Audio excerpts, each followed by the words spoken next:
Arab Saudi diduga ikut menjatuhkan drone Iran yang menyerang Israel pada Minggu 14 April 2024.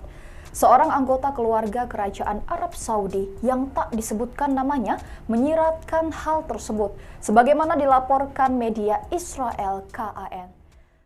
Ada sesuatu yang mengagetkan terjadi pada saat Iran melancarkan serangan ratusan rudal ke Israel. Laporan beredar, selain Israel mendapat bantuan perlindungan dari Amerika Serikat dan Inggris, Israel juga ternyata mendapatkan bantuan perlindungan dari Yordania. Yordania menembak jatuh lusinan drone Iran di samping AS, Inggris.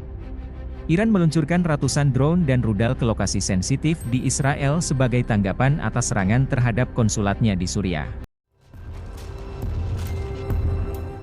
Baru-baru ini ketika Iran meluncurkan serangan ke Israel terjadi setelah Teheran telah bersumpah untuk membalas dendam ke-7 anggota Korps Garda Revolusi Islam termasuk 2 jenderalnya yang tewas dalam dugaan serangan udara Israel terhadap konsulnya di Damaskus pada 1 April lalu.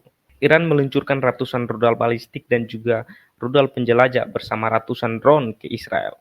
Namun pasukan pertahanan Israel atau IDF yang didukung oleh Amerika Serikat dan sekutu lainnya berhasil memastikan bahwasanya sekitar 99% ancaman yang masuk telah berhasil diredam, atau 99% rudal dan serangan-serangan Israel telah dijegal sehingga Israel aman 99%. Ancaman yang masuk setelah berhasil diredam, hal ini sangat bergantung pada campur tangan negara-negara Arab Saudi yang membantu Israel dalam hal informasi atau kita sebut juga operasi intelijennya. Sejumlah negara Timur Tengah dilaporkan telah memberikan informasi intelijen terkait dengan kapan dan waktunya serangan Iran akan diluncurkan ke Israel. Ini disebut-sebut membuat negara Yahudi itu lebih waspada. Dalam laporan Wall Street Journal, ada 7 negara teluk yang membagikan informasi ke Amerika Serikat terkait serangan Iran ke Israel. Termasuk diantaranya adalah Arab Saudi dan juga Uni Emirat Arab. Nah, di sisi lain, Yordania termasuk di antara sekelompok negara yang membantu Israel menembak jatuh rudal, roket, dan pesawat tak berawak yang diluncurkan oleh Iran dan sekutunya ke Israel. Hal ini berbanding terbalik di saat pada tahun 1967, tepatnya pada tanggal 5 Juni silam, negara-negara Arab diantaranya Mesir, Irak, Yordania, Lebanon, dan Suriah menyerang Israel yang saat ini kita kenal dengan sebutan Perang 6 Hari. Kini negara-negara tersebut itu memilih diam ketika Israel melancarkan serangannya ke jalur Gaza. Kendati demikian, negara-negara Arab ini lebih memilih membantu Israel di balik layar ketika terjadi saling serang antara Israel dan Iran.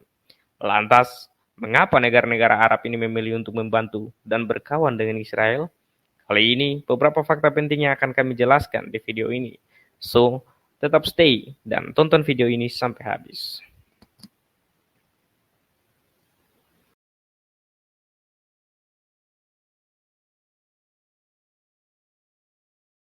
Untuk mendapatkan jawabannya, kita lihat lagi flashback kembali berdasarkan fakta sejarah pada tahun 1970 saat Mesir menunjuk Anwar Sadat sebagai presidennya.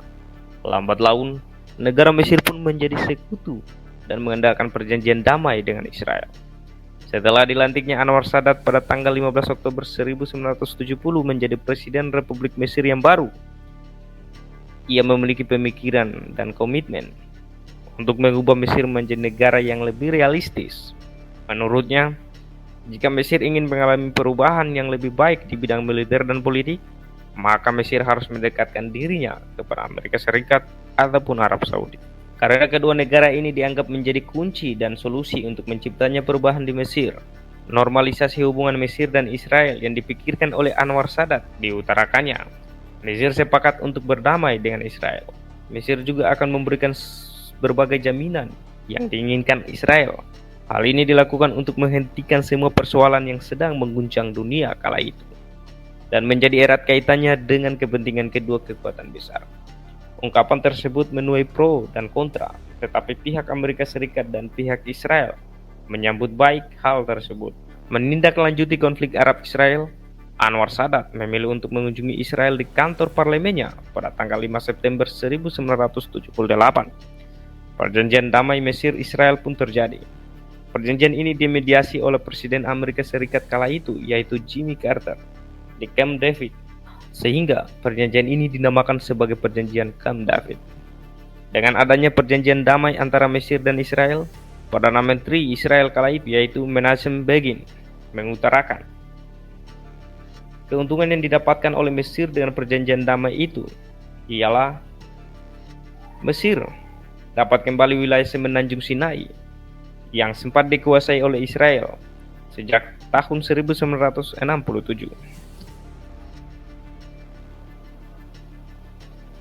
Di sisi lain, kita flashback kembali pada tahun 1967. Yordania kembali ikut terlibat dalam perang 6 hari bersama Suriah dan Mesir. Perang ini terjadi akibat dari pembagian pengairan Sungai Yordania, di mana negara Israel memiliki rencana untuk mengalihkan perairan tersebut menuju Gurun Nahgab. Namun pada tahun 1994, Yordania memilih untuk menyepakati perjanjian damai dengan Israel.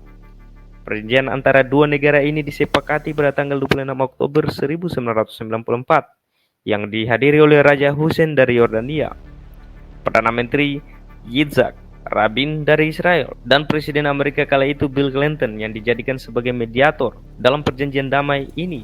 Adanya kesepakatan normalisasi hubungan Yordania dan Israel. Setidaknya ada beberapa faktor yang akan kami utarakan. Yang pertama, adanya rekonsiliasi ekonomi.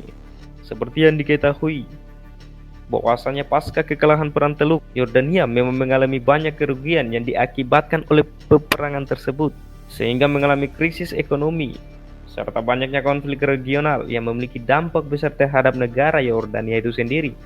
Dengan adanya perjanjian ini, Yordania dapat menarik investor ke negaranya, membangun kembali ekonominya, dan yang kedua ialah penegakan demokrasi dan HAM. Dan yang terakhir, perdamaian Israel-Palestina yang berdampak pada keamanan negara Yordania sendiri. Hal ini karena Yordania sendiri memang berbatasan langsung dengan kedua negara yang sedang berkonflik.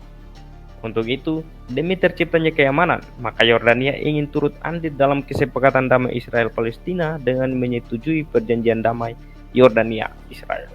Setelah Yordania, kesepakatan normalisasi hubungan Uni Emirat Arab dan Israel merupakan sebuah hasil dari pembicaraan rahasia yang sudah dijalin dalam beberapa dekade terakhir. Uni Emirat Arab merupakan negara ketiga yang melakukan normalisasi hubungan dengan Israel. Setelah negara Mesir dan Yordania pada beberapa dekade lalu, perjanjian damai yang disepakati kedua belah pihak ini disebut sebagai Perjanjian Abraham. Perjanjian ini diumumkan pada tanggal 13 Agustus 2020 yang dimediasi langsung oleh Presiden Donald Trump sebagai Presiden Amerika kala itu. Dalam hal ini, faktor-faktor yang menyebabkan lahirnya perjanjian Abraham dikarenakan oleh minat Uni Emirat Arab dalam hubungan dagang, bidang teknologi, dan Israel. Kita tahu sendiri bahwasanya Israel merupakan salah satu negara dengan teknologi tercanggih di dunia, teman-teman. Nah, dengan demikian, perjanjian damai antara beberapa negara Arab tersebut dengan Israel memiliki kepentingannya masing-masing, di mana Mesir mendapatkan wilayah semenanjung Sinai kembali dari Israel tanpa harus angkat senjata untuk berperang lagi melawan Israel. Kemudian Yordania ingin memulihkan ekonominya, maka ia harus membangun hubungan dengan Israel. Dan Uni Emirat Arab jelas karena bisnis dengan Israel jauh lebih menguntungkan daripada bermusuhan dengan Israel. Nah, itu dia beberapa alasan dan faktor-faktor penting yang dapat saya sampaikan ke teman-teman semua. Silakan memberikan komentarmu di kolom komentar untuk kita diskusi sama-sama. Terima kasih.